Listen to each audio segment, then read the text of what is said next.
আসসালামু আলাইকুম এভরিওয়ান।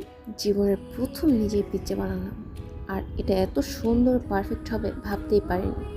পিৎজাটি কীভাবে তৈরি করলাম সেটি নিয়ে আজকের এই ভিডিও। এখানে টক দইয়ের সাথে 1 চামচ বেকিং পাউডার, 1 চামচ বেকিং সোডা, 1 চামচ চিনি দিয়ে ভালো করে মিক্সড করে নিচ্ছি। মিক্সড করতে করতে 2-3 সেকেন্ডের মতো এর মধ্যেই এটি এভাবে ফেনার মতো ফুলে উঠবে। ওই পর্যায়ে এটি ময়দার উপরে ঢেলে দিলাম। দেন পরিমাণ মতো নুন, পরিমাণ মতো তেল, এগুলো দিয়ে ভালো করে মিক্সড করে সুন্দর করে মথে নিচ্ছি।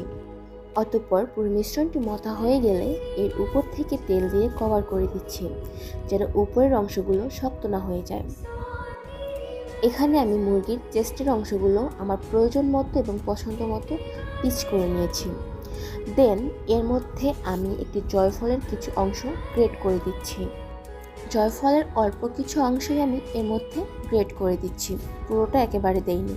দেন এর মধ্যে 1 চামচ ব্ল্যাক পেপার পাউডার, 1 চামচ চিলি ফ্লেক্স, 1 চামচ অরিগানো, 1 চামচ ভিনেগার, আপনারা চাইলে এটি নাও ইউজ করতে পারেন, 1 চামচ রসুন কুচি, 1 চামচ আদা কুচি, 1 চামচ এক্সট্রা ভার্জিন অলিভ অয়েল, এর পরিবর্তে আপনারা চাইলে সাদা তেলও ইউজ করতে পারেন। দেন এটি আমি ভালো করে মিক্সড করে ম্যারিনেট করে নিচ্ছি। এটি আমি 2 ঘন্টার মতো ম্যারিনেট করে নিয়েছিলাম। অতঃপর এগুলো 2 চামচ সাদা তেলে স্লো ফ্লেমে ভেজে নিতে হবে 3 থেকে 4 মিনিট। 3 থেকে 4 মিনিট এটি রান্না করলেই হয়ে যাবে। দেন একই কড়াইতে পিৎজা সস বানানোর জন্য 2 চামচ সাদা তেলের মধ্যে আদা রসুন কুচি দিয়ে ভালো করে ভাজতে হবে। দেন পেঁয়াজ কুচি দিতে হবে, পেঁয়াজের কাঁচা গন্ধ যাওয়া পর্যন্ত ভাজলেই হবে। এখানে আমি 2টা টমেটো ব্লেন্ড করে নিয়েছি। সম্পূর্ণ ব্লেন্ড করা টমেটো আমি এই ভাজা মশলার ভিতরেই ঢেলে ভালো করে মিক্স করে নিয়েছি। দেন কালারের জন্য আমি অ্যাড করেছি সামান্য পরিমাণের জর্দা কালার, 1 চামচ হোয়াইট পেপার, 1 চামচ অরিগানো, 1 চামচ চিলি ফ্লেক্স, পরিমাণ মতো নুন, 2 টেবিল চামচ চিনি। দেন এগুলো ভালো করে মিক্সড করে নিচ্ছি। আমি এটি একদম স্লো ফ্লেমে রান্না করেছি, একদম হাই হিটে রান্না করা যাবে না, আর এটি একদম শুকিয়ে ফেলা যাবে না, এরকম অবস্থায় রাখতে হবে। বাই দ্য ওয়ে, আমার পিৎজা বানানোর সসটি একদম রেডি। এখানে আমি পিৎজার ডেকোরেশনের জন্য নিয়ে নিয়েছি ব্ল্যাক অলিভ, আপনারা চাইলে এটি নাও নিতে পারেন, আমি জাস্ট সৌন্দর্য বাড়ানোর জন্য এটি অ্যাড করেছি। ব্ল্যাক অলিভগুলো আমি রিং শেপে কেটে নিয়েছি, আর সাইডের অংশগুলো আমি খেয়ে ফেলেছি। এখানে আমি পিৎজার ডোটা রেডি করে নিচ্ছি। এটা আরও একবার অবশ্যই ভালো করে মুথে নিতে হবে। এটি ভালোভাবে মথা হয়ে গেলে আমি এটি একটি গোল শেপে নিয়ে নিচ্ছি। দেন এর উপরে ছিটিয়ে দিয়েছি কিছু ময়দা। অতঃপর আমি আস্তে আস্তে রুটিটাকে বেলে নিচ্ছি। চারদিক দিয়ে সমানভাবে বেলে নিচ্ছি।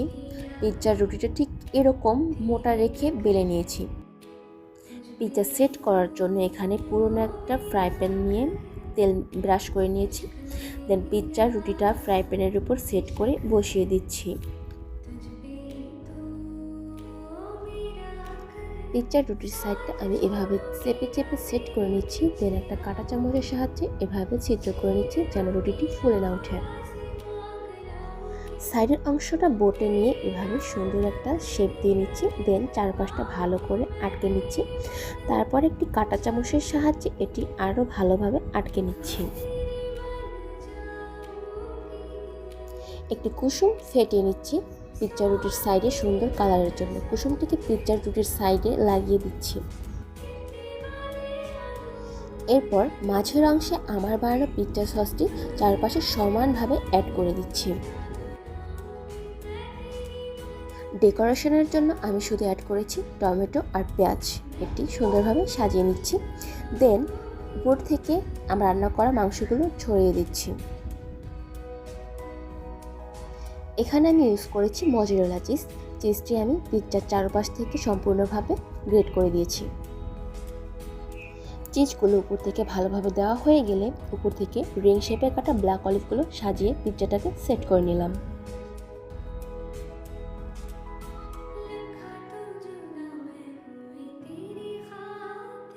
এখানে একটি বড় কড়াইতে স্ট্যান্ড বসিয়ে ফ্রি হিট করে এর উপরে পিৎজার প্যানটি বসিয়ে দিয়ে ঢেকে দিলাম। ফাইনালি আমার পিৎজাটি রেডি। পিৎজাটি হয়ে গেলে এর উপরে আমি সামান্য অরিগানো ছিটিয়ে দিচ্ছি, এতে করে সুন্দর একটা স্মেল আসবে। পিৎজাটি আমি কড়াইতে বসিয়ে প্রথম 5 মিনিট হাই হিটে, পরবর্তীতে একদম লো হিটে 10 মিনিট কুক করে নিয়েছিলাম। দেন ঢাকনা না খোলা অবস্থায় 10 মিনিট রেস্টে রেখে দিয়েছিলাম। এটি সম্পূর্ণ পারফেক্ট হয়েছে, নিচে একদম পুড়ে যায়নি, খুবই সুন্দর একটা কালার এসেছে। ফাইনালি আমার হোমমেড পিৎজা রেডি। এটি 8 থেকে 9 ইঞ্চির মতো হয়েছিল, আর ফার্স্ট টাইম বানাইছি সেই অনুযায়ী এটি খুবই ভালো হয়েছিল, একদম পারফেক্ট। টেস্ট কোয়ালিটিও খুব ভালো হয়েছিল, আলহামদুলিল্লাহ। By the way, thank you for watching my video.